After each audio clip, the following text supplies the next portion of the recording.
Hindi naman talaga pinalano ni BP na maging Vice President dahil ang inaasahan namin, Presidente ang tatakbo niya, no?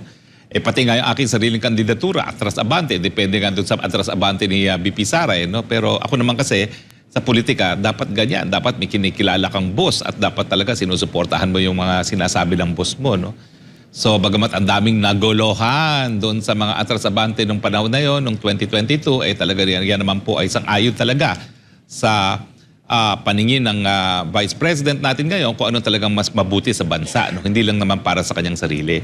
Dahil sa totoo lang, pag ikay anak ng Presidente, ikay naging mayor na, no? Wala ka nang dapat patunayan. Lalo na ngayon siguro na naging Vice President na siya. Pwede na lang siyang manahimik, no? Dahil alam mo, talagang, ang alam ko, namumroblema talaga si BP Sara dahil ang babata pa ng mga anak niya at lahat ay ginagawa niya para mabalanse yung kanyang katungkulan bilang ina at isang leader, no? Pero siyempre, mahirap pa rin yan, no? Talagang something's gotta give.